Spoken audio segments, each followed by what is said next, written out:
todos os seres humanos nascem livres e iguais em dignidade e direitos. São dotados de razão e consciência e devem agir em relação uns aos outros com espírito de fraternidade.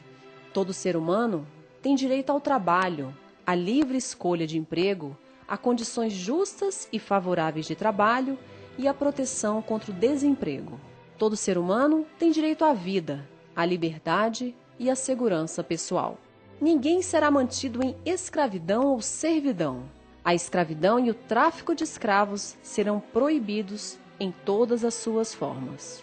Há 60 anos, no dia 10 de dezembro de 1948, 58 Estados-membros da Assembleia Geral da Organização das Nações Unidas, ONU, assinaram em Paris um documento que marcaria a história dos direitos do homem no mundo, a Declaração Universal dos Direitos do Homem. A data também foi celebrada pela ANAMATRA, que entregou no dia 10 de dezembro o Prêmio ANAMATRA de Direitos Humanos. Durante a solenidade, a TV ANAMATRA entrevistou integrantes do Judiciário e do Legislativo que falaram da importância do documento para a história do país, juntamente com a legislação brasileira, sobretudo a Constituição Federal de 1988. A nossa Constituição, que é a Constituição Cidadã, que se referia ao saudoso deputado Ulisses Guimarães, uma das maiores lideranças do país, é uma das constituições que tem um catálogo de direitos mais completos do mundo. Mas o Supremo Tribunal Federal recentemente decidiu que os direitos fundamentais que estão arrolados nos tratados e nas convenções internacionais têm a categoria de normas ou metajurídicas, digamos assim. Portanto, se situam entre as normas constitucionais e as normas ordinárias. Então, tudo aquilo que não estiver na nossa Constituição pode ser complementado pelos tratados internacionais e os juízes, de modo geral, estão livres justamente para colmatar as lacunas, eventualmente, que existam no nosso ordenamento jurídico. E eu penso, tenho certeza, convicção, que na verdade o século XXI é a era do judiciário que vai promover a efetivação, a concretização dos direitos fundamentais. Os direitos fundamentais são o resultado de uma luta intensa da humanidade ao longo de vários séculos.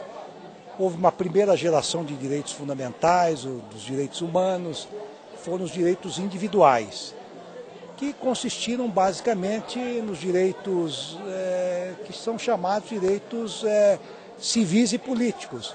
O direito à vida, à liberdade, à propriedade. São aqueles direitos que surgiram das lutas da humanidade contra os regimes absolutistas. Depois, no século XIX, surgiram outros direitos importantes, que são os direitos sociais. Os direitos do hipossuficiente, o direito ao trabalho, o direito à saúde, o direito à educação, o direito à previdência social. Esses direitos todos, que incluem inclusive o direito à greve, o direito de formar sindicatos, são direitos que estão fundamentalmente sob a responsabilidade dos juízes do trabalho. Os magistrados julgam com absoluta imparcialidade. Eu acho que realmente os juízes não têm nenhuma predisposição para julgar o rico ou o pobre. A justiça é cega. A deusa Têmis, grega da justiça, tem uma venda nos olhos. E quando ela tem realmente que fazer com que a espada incida sobre ricos ou pobres, ela faz sem nenhuma contemplação. Então, os direitos humanos têm que ser para todo mundo.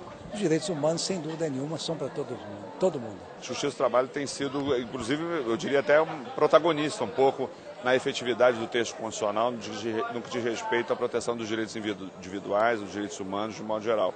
o tema de direitos humanos está umbilicalmente relacionado à questão do mundo do trabalho. As pessoas às vezes podem se esquecer disso, mas é muito evidente isso na medida em que você, na maior parte das vezes que você encontra violação a esses direitos humanos, ele está relacionado ao mundo do trabalho. Acho que a Justiça do Trabalho tem respondido bastante a isso, especialmente na questão do trabalho infantil, do trabalho escravo, da questão da dignidade da pessoa no assédio moral, na questão do acidente do trabalho, da segurança da saúde do trabalhador, enfim.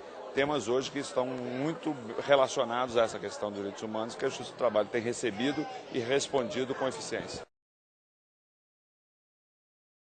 Eu creio que só o fato de celebrarmos os 60 anos da Declaração Universal dos Direitos Humanos já é um motivo de satisfação por saber que o mundo, as sociedades dos diversos países colocaram na agenda política a questão dos direitos humanos. Todas as instituições, sejam de governo, sejam da sociedade civil, em escala planetária, percebem, discutem e lutam para a implementação dos direitos fundamentais da pessoa humana. O Legislativo tem oferecido a sua contribuição na medida em que permite, propõe, garante o debate das várias questões que envolvem as graves violações de direitos humanos ainda presentes no nosso país. Violação do direito dos povos indígenas, das crianças e adolescentes, dos trabalhadores, das mulheres, dos setores mais excluídos da sociedade. O Parlamento acaba sendo um local onde essas questões são discutidas de forma bastante transparente, direta. Devemos renovar o nosso compromisso para que os poderes da República e o Poder Legislativo em especial seja mais sensível às questões sociais, seja mais atento à elaboração de uma legislação que inclusive aprofunde e combata e ajude a erradicar chagas tão violentas que ameaçam a própria dignidade humana, como é a situação da existência de trabalho escravo no Brasil. E o Legislativo brasileiro, especialmente a Câmara dos Deputados, deve ao país a lei, a legislação que confisque a terra dos escravagistas contemporâneos.